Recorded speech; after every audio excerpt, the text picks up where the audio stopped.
Good afternoon, sports fans. This is the Citizen Sports Weekly. I'm Robert Harding, joined by Justin Ritzel. Chris Shear is off today. I think we did a show last week. Chris was off last week. We assumed that he would be back in action this week. He kind of is, but he's off today. I think going to the airport or something. But it'll just be Justin and I for another week. Chris will rejoin us next week, I think, unless he's taking another Wednesday off or another week off. It is the summer of Shira, as we call it around these parts, so you never know. But we'll get right into the sports talk with the Buffalo Bills. They made some news over the weekend. I believe it was Tom Precious of the Citizen's sister paper in Buffalo, the Buffalo News, who reported this, that the Bills owners, Terry and Kim Pegula, want taxpayers to cover the entire tab of a new stadium, $1.1 billion. They even threw in, I think, $400 million for upgrades to the Sabres Arena, KeyBank Center in downtown Buffalo. Now, in the days since that report came out, and as we sit here, there have been some new details added in that maybe they didn't request 100% taxpayer funding, but certainly they do want public funding for the stadium. I guess the message was also sent that they're not asking for taxpayer funding for the Sabres Arena upgrades. And there's some other details here, including this reported threat, and I forgot who put it out there, this threat that they're saying, give us the money or we'll move the team to Austin, Texas. Now, this has been, I don't know if it's debunked or, there's been some dispute about this, whether they have done this or not. But the gist of this conversation is about who should pick up the tab for the Bills' new stadium. A new stadium, I think, is a formality at this point. But Justin, I know that you've had some thoughts about this. What do you make of this situation, and who do you think should be covering the bill for this $1 billion stadium? I thought we were going to list all the cities that are deserving of an NFL team over Austin, Texas. So I feel gypped here. This isn't what I wanted to talk about. No, just kidding. But seriously, Austin, there's got to be 100 better cities that the Pagulas could threaten to move the team to. I mean, whatever happened to Toronto, that always seemed like kind of the go-to relocation destination for the Bills. But whatever, I digress. Listen, we've talked about this a lot in the past, specifically when, as it impacted the Raiders when they were moving from Oakland to Las Vegas, and when the Chargers moved from San Diego to Los Angeles. And I know specifically in the Chargers case, it was very similar, where you had an older stadium and an owner who did not want to really contribute to the building of a new stadium. So in that case, the Chargers owner held the city hostage, and the taxpayers said, "No, we're not going to fund a new stadium." And now they play in Los Angeles. So it seems like the Pagulas are kind of taking a page out of that playbook. I have said in the past, I do not believe that taxpayers should contribute to stadiums at all.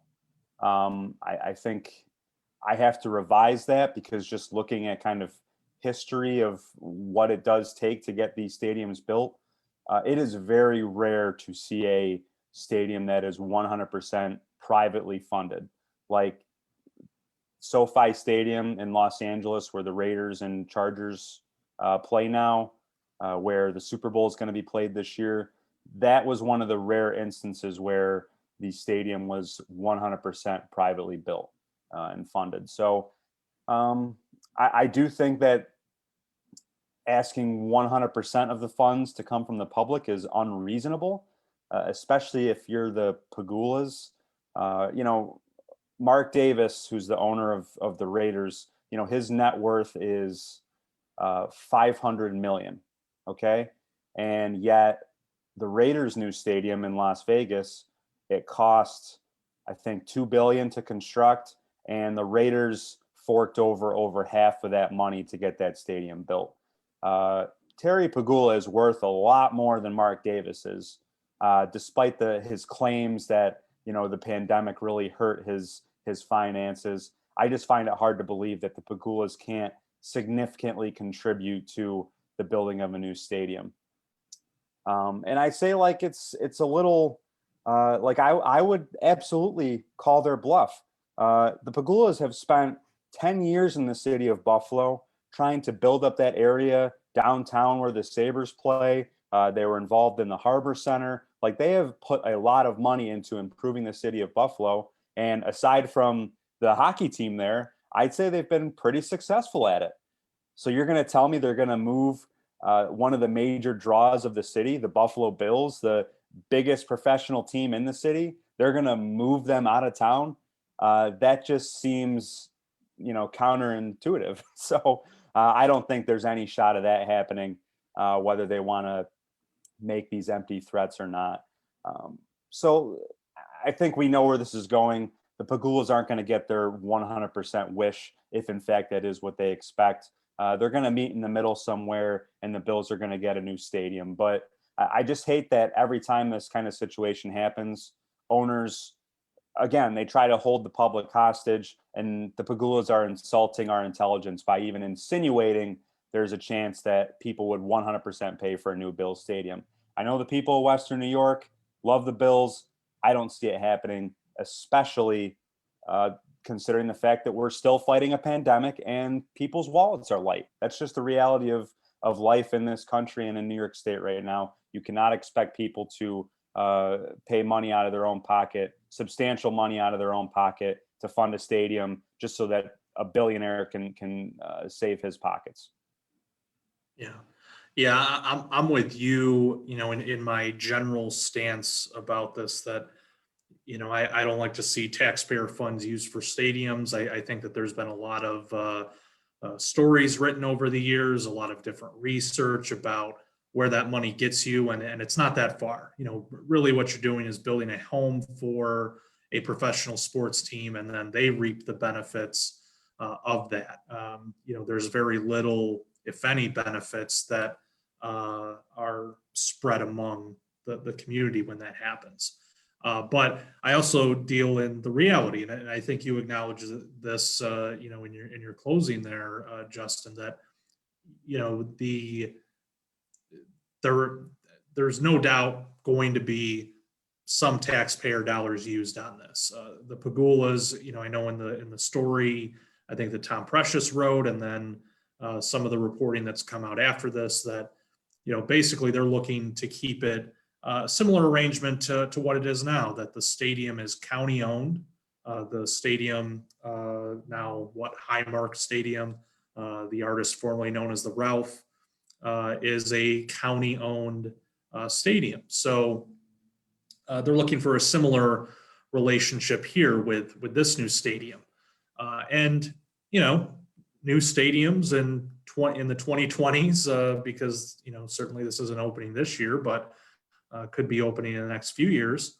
You're looking at $1 billion expenditure. And, certainly we could get into the discussion about what features should come with this stadium and that kind of thing. But, in terms of who's going to pay for it, I think it's going to be tough for them to convince Western New Yorkers that they can't cover at least half. I think even at that level, people would kind of scratch their heads like, oh, you're billionaires, you can build custom yachts, you can do this, you can do that, but you can't build a new stadium.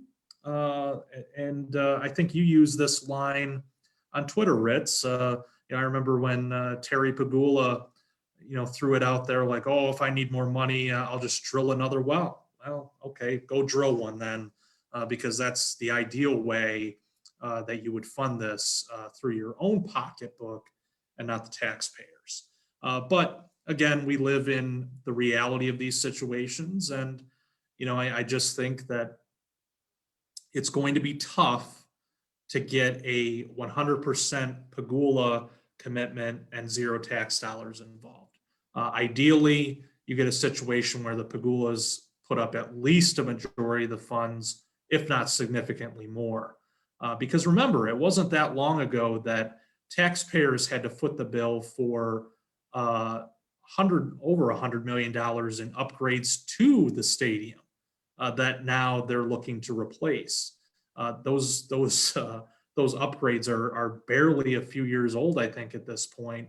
And so here we are, talking about a new stadium. So, again, best case scenario, the Bills, the Bills owners will pick up most of the tab here. I think that that's the right way to go. But, ideally, yes, taxpayers don't pay anything. But as we know with these, as you alluded to, Justin, it's going to be tough to avoid that. Anything to add? Well, and just to close up, like again, it's the fact that the Pagulas also own the Sabres, and as you said, like part of this deal that they want is to upgrade KeyBank Arena, KeyBank Center. Who knows? Who cares? But the NFL does have funny rules when you have a team owners who also own a team, a team from another professional league. So just did a quick Wikipedia search, so take it for what it's worth. Just reading off like ownership restrictions off Wikipedia. Controlling owners of NFL teams were previously only permitted to own a Major League Baseball, basketball, and hockey team if they were in the NFL team's home market. So, if the Pagulas own the Sabres, then they can also own the Bills. But you're not allowed to own like an NFL team and then have like an NBA team in a different city. It looks like they've changed those rules. They did that a couple years ago. They relaxed the rules in 2018. But I do think that's kind of something that maybe the NFL, if these discussions ever got serious of moving the Bills out of Buffalo,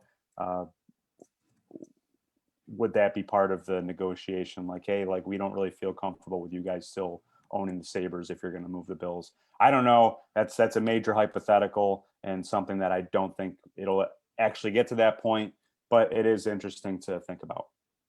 Yeah. I'll just close with this, which is that I would not want to be them in that situation. You'd never be allowed in Buffalo ever again. Yeah, I mean, I know that they obviously own both professional sports teams, and the Sabres. I think just based on how the NHL works, they are pretty rooted there, even though they stink right now. But with the Bills, the Bills are Western New York's team, okay, and to take them out of the region, I mean, even making that threat, I know that out of all the reporting that over the weekend, like it wasn't even the taxpayer funds that got the most attention. It was like, oh, you want to move the team to Austin? Yeah, let's come for it and see what happens, kind of thing. Like there are a lot of people riled up about that, and I don't blame them. So, but yeah, I team owners like to do that, especially when they're trying to get taxpayer funds. Like, oh, if you don't pay up, we'll find someplace that will. And it's like, well, good luck with that in this economy, basically. So yeah, we'll see what happens with this going forward. Let's move on to the MLB trade deadline. There was a lot of activity last week. The trade deadline, I believe, was Saturday, if I have my dates right, the end of July. And there was a lot of movement. I can't remember a trade deadline that was this active, different players moving from different teams. Justin, who do you think won the deadline? Out of all of these moves that made, which team do you think positioned itself best with the acquisitions that they made? Well, I guess it kind of depends on how you feel about the teams that made the biggest moves. Like, for example, the Yankees, I think you take their moves on at face value. You bring in Anthony Rizzo, you bring in Joey Gallo. Those are, I think we can have a debate on whether those are the kind of players the Yankees really needed, some big sluggers. They also brought in Andrew Heaney from my Los Angeles Angels. who's he had a bit of a frustrating tenure with the Angels, but he definitely has potential to be a really solid middle of the rotation starter. We'll see. I don't know if he's pitched yet with the Yankees, but I think that's a nice kind of under the radar acquisition for them. So, but if you're the Yankees, it's like you're still, as of right now, you're 6.5 games out of the division lead. Wild card wise, I'm looking that up right now. The Yankees are only 2 games back in the wild card, so obviously that's a reasonable expectation. They could continue to stay in that race. But is this a World Series team this year? I don't think they've showed anything so far this season to suggest that through 100 games. So why all of a sudden are you guys going all in? So again, on face value, I like those players. I think they can help, but ultimately, what is it leading to? The other big ones really for me are what happened to improve the teams in the NL West. Robert, I'm sad to say your Washington Nationals 2019 champion has been stripped of its parts. Max Scherzer, gone. Trey Turner, gone. Tony Two Bags, or as I like to call him, Tony Two Games, because that's all he can play without getting hurt. Yeah, Anthony Rendon. They're all gone. Those, aside from Juan Soto, that's your core all out the door. So tough times for you. Sorry about that. But the Dodgers, I mean, this is kind of what you want to see from a defending world champion. Like, hey, we're super psyched that we got one World Series win, but it did come during a pandemic shortened season. We'd like to get one in a more legitimate year. We're going to acquire one of the best pitchers of this era, and Trey Turner, who's obviously an excellent position player. What's really interesting to me is San Francisco getting Chris Bryant, because they have been, I would say, hands down, the biggest surprise of this baseball season. I don't know how many people had them pegged to even be near contention for a playoff position, let alone leading the best division in baseball. They're 3.5 games up on the Dodgers right now. They have 67 wins. That's an incredible team. And the average fan probably can't name more than maybe 1 or 2 players on that team. Buster Posey's obviously been there a while. Brandon Crawford is a solid shortstop, but he's not like, an elite hitter. He's having a good season. Yastrzemski out in right field is kind of a late bloomer who was never really considered like a top prospect. He's been a great player for them, but they don't really have the star power that even the Dodgers or the Padres have. They bring in Chris Bryant, and I think that really kind of gives them a little more respect. A guy who's been there, done that with a World Series team. He's got that star power. We'll see if he performs, but just a really interesting move, and I think a good one for the Giants, and I think you have to take them a little more seriously now. Yeah. The pain of the trade deadline for the Nationals. I know that you couldn't resist, but I mean that's part of the big story with all the pieces that left the Nationals. Certainly the key pieces, Trey Turner and Max Scherzer going to the Dodgers. Look, I give the Dodgers credit. They probably looked out there and said, who played on the last legitimate World Series team, champion team that we can get? Oh, the Nationals have Scherzer and Trey Turner on the market. Let's go get them. Give them all the credit in the world for that.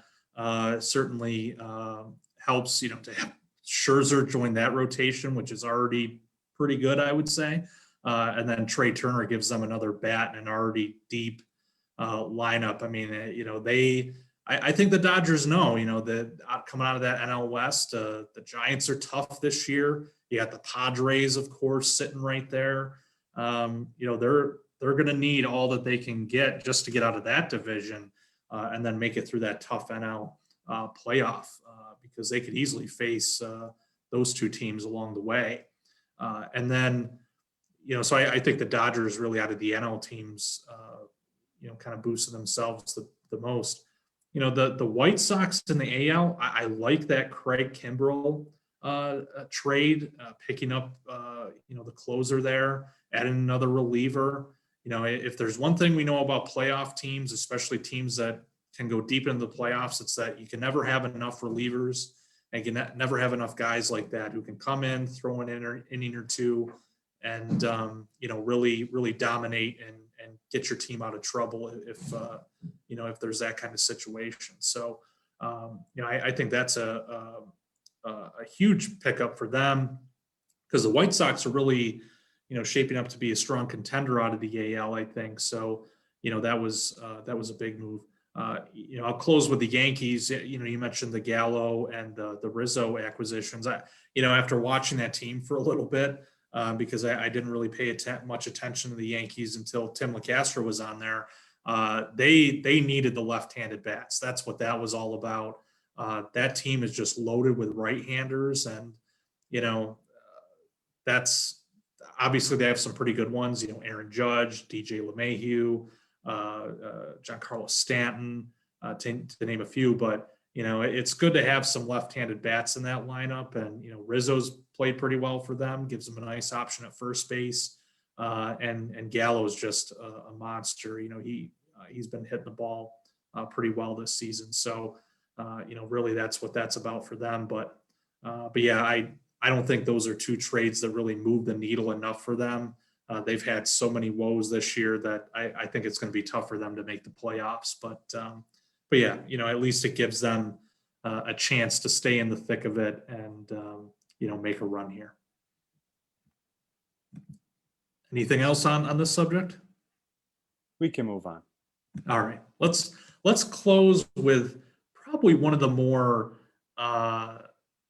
I don't even want to say surprising, because I given who it involves, I was like, oh gee, shocker. But it is one that could have lasting ramifications here, and certainly for the NHL. Evander Kane of the San Jose Sharks, his wife, he's saying estranged wife, soon to be ex-wife. Apparently their marriage is falling apart.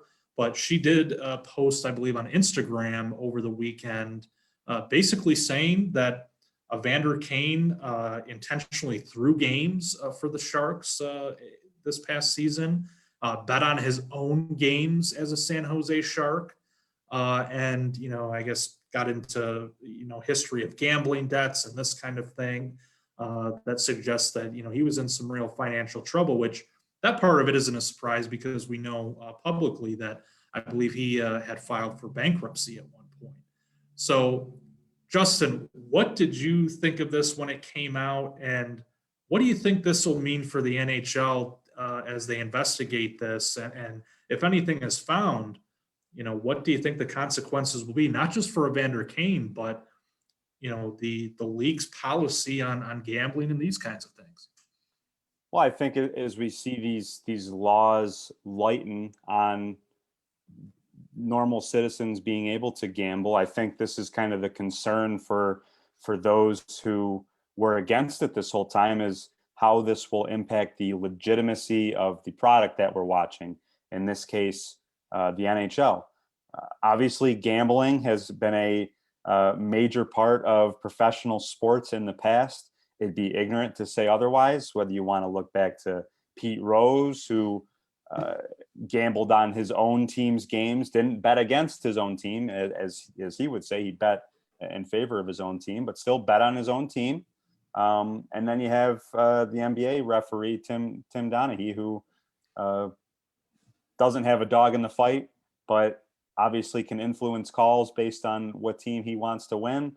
And that was a major deal for the NBA. So you can't, knowing that there is a history of this kind of stuff in, relatively recent history, you cannot rule it out that Evander Kane did this. And if you alluded to it, if you know anything about Evander Kane, he has had a lot of off-ice issues, whether it be getting into fights off the ice and being accused of assault. He's had financial issues. He declared bankruptcy earlier this year, where, again, I'm referring to a link from Wikipedia, but he declared bankruptcy in California due to almost $27 million of debt that he's accumulated.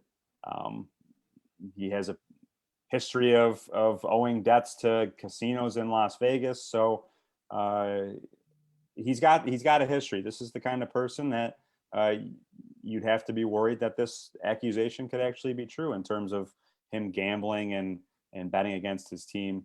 The Sharks were really bad this year. So he probably did make a significant amount of money if he was actually doing that.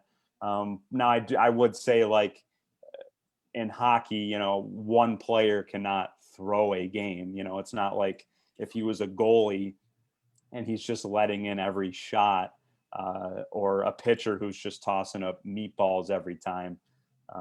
Hockey, I don't think at his position really lends itself to individually throwing games, but surely he can go out there and half-ass it every shift and not contribute to his team's success. But a lot of players do that, a lot of them on the Sabres. No offense, Robert.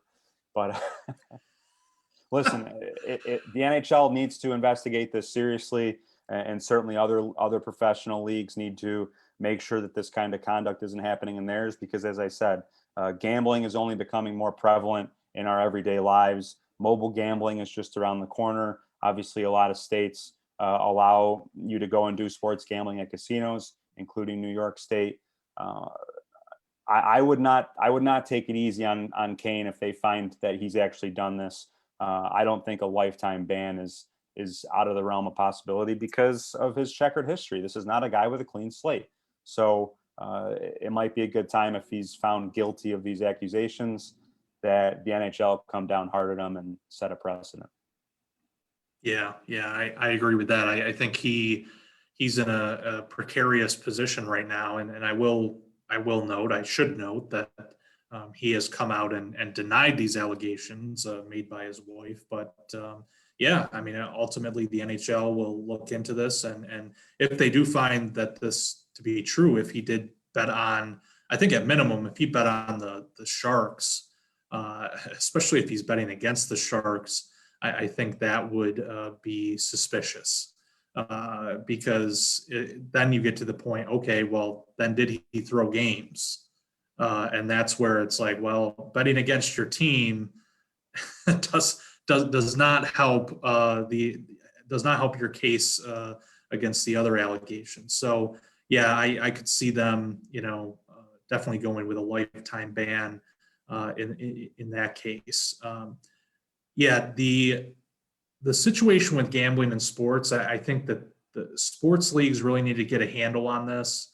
And I think a lot of sports leagues have, but surprisingly, the NHL has been a little slow to this. I'm a little sarcastic there because who would think that Gary Bettman would do a crappy job at addressing an issue?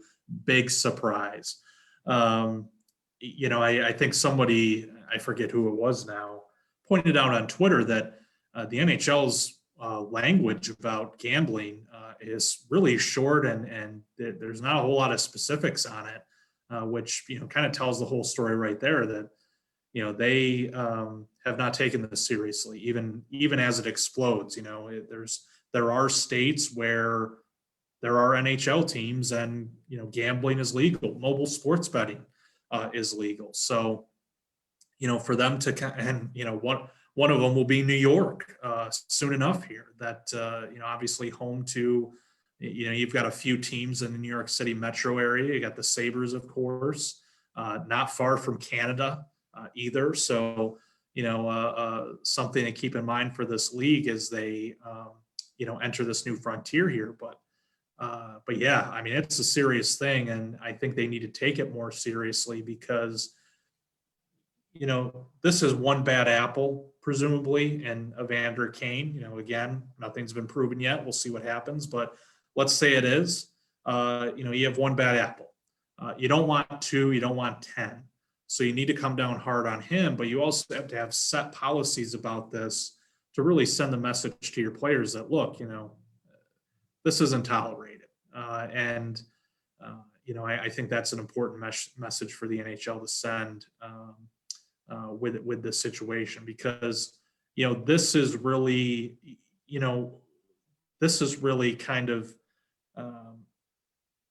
a problem that we don't see in American professional sports. You did mention Tim Donaghy. That was, 15, 20 years ago now with his situation. Pete Rose was obviously, a generation ago practically with what happened with him. So this isn't something that comes up a lot. There have been some rumors over the years, some different allegations, nothing proven, nothing done. But now you've got this situation involving Evander Kane, and I think it's going to be, it might even lead other sports leagues to kind of step back and say, how should we address this? Do we need to update our own policies regarding this? Because you see this in other sports. There have been match fixing scandals in tennis, in soccer, to name a few. But for the most part, the American professional sports leagues have kept this out of their game as best they can. And the NHL doesn't want this black guy. They're on they've got these new TV deals, all this other stuff.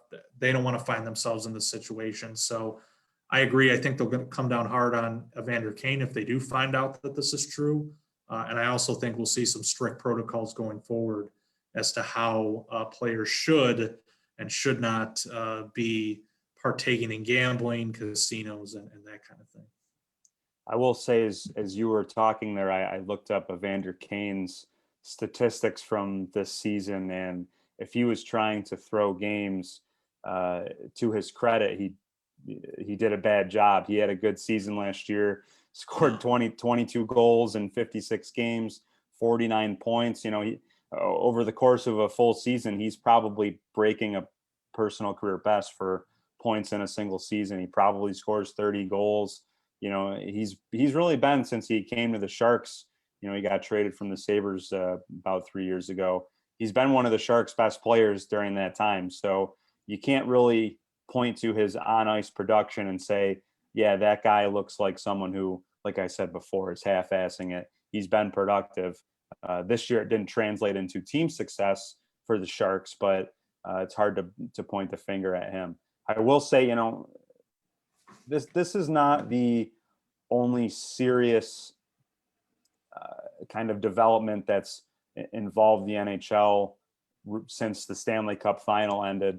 And I think it actually got reported during the Stanley Cup final. I could be misremembering, but there's a pretty serious investigation going on with the Chicago Blackhawks right now, involving an associate coach who was sexually abusing players and higher ups in the Blackhawks organization at the time, when this happened, which I believe was back in earlier this decade, maybe around 2010, when they were trying to win a Stanley Cup.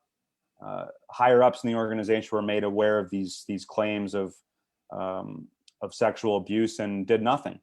And a lot of those people are still around in the organization. And when the NHL and Gary Bettman became, when this kind of came to light a couple months ago, the NHL kind of said, kind of threw their hands up and said, we're going to let the Blackhawks conduct their own internal investigation into this. And that's all we're going to say about it now. So I say that, obviously apples and oranges, the situations themselves, but it just goes to show kind of the lack of faith. I think, you are never shy about ripping on Gary Bettman, but there is a deserved lack of faith in the NHL and how they will dish out punishments. The NBA, when Donald Sterling, again, this is a different situation, just kind of a comparison in how different leagues kind of handle their punishments and enforce their conduct. When the old Los Angeles Clippers owner, Donald Sterling there, when all those racist comments of his came to light, Adam Silver really wasted no time making sure that guy was no longer an owner in his league. When stuff has come up with the NHL, Gary Bettman has been I think patient is probably too kind of a word. He kind of has been hands off. And if you're a commissioner, you can't really approach things like that. You really need to nip situations in the bud. And I just don't believe that the NHL, based on how it's handled the Blackhawks thing and probably how it's going to handle this Evander Kane thing, if anything comes of it, I'm not confident that they will come to a correct resolution or a correct punishment. Yeah, the Blackhawks situation, this story, because I have been reading about that, and I've read a few stories about it already. That this gets worse and worse, as this goes on, and I think that hopefully, for the NHL's sake, for Evander Kane's sake, there's nothing to this, but with this Blackhawks situation, that could be another black eye for the NHL. Certainly, the Blackhawks don't look good in all of this because you kind of question, like, how much did they know? When this is going on, and why didn't they do anything about this? To stop it, because this guy has apparently sexually assaulted not just people in the Blackhawks organization, others in hockey, and that's that's just terrible to hear as you learn more about this. And that's another example of you have to make a statement. You have to come out and come down hard on these abusers, and especially with the Blackhawks as an organization, hold them accountable too for not doing enough to address this. I think that's what it's really going to come down to. Now, is Bettman the right person for this? Of course not. He is a good example for why having people in positions for that long can be a bad thing. That you can get comfortable, that you don't feel as if anyone's going to come for you, and so you basically can do whatever you want or don't do anything. And here you are as he does have the title of the longest serving commissioner in major professional sports still. So he's needed to go for a long time, but especially now as the NHL enters this really new era for them. They've got some real TV deals for once. You've got a new franchise coming in, Justin's new favorite team. You've got a great league really to highlight. I mean, you look at these games and, there's a lot of excitement surrounding these teams. You got Tampa Bay Lightning going for a three-peat next season. A lot of great players to highlight. Get a commissioner in there with, at least a full brain who can, lead this league to where it should be, because the NHL should be better than this. And quite frankly, it's been held down by that anchor Bettman for far too long. Well, okay. Let's be fair to Bettman. Now, listen, I think your points are understood. I think Gary Bettman has done a lot of good for hockey. And yes, I think he's been a major detriment to the sport in a lot of ways too. I'm not as hard on him as you are, but listen, we're going to go on a bit of a tangent here and then we'll wrap up. But there are a lot of NHL cities, thriving NHL cities, that would not be NHL cities without Gary Bettman. I'm an Anaheim Ducks fan.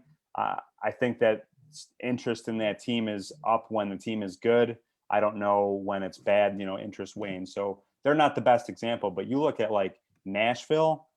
Nashville is a hockey town, man. Las Vegas, the NHL did a great thing by kind of being the first professional league to get into Las Vegas before the Raiders did. The people there, they treat the Golden Knights like that's their firstborn child, even with the Raiders. So, and obviously the fans haven't been able to enjoy the Raiders, or not enjoy because it's the Raiders, but that hasn't happened yet with COVID. But I think that what he's done with expansion has been great. I think this new TV deal with ESPN and Turner is going to be great. But yes, he has his faults. I think a lot of we've touched on the NHL's handling of this Blackhawks investigation. I go back to the entire thing with concussions and how he did not take any accountability for the NHL's role and all these players that were dealing with long-term health issues because of the NHL's inability to protect their players. You know, my favorite player is Paul Correa, who used to play for the Ducks. Paul Correa is example 1A, you know, and you can look at Eric Lindros too, of players that had their careers cut short by unnecessary head injuries. Yeah. Gary Bettman did not do his part in protecting his players when he should have. So, listen, he has been around the longest out of all the commissioners, almost 30 years.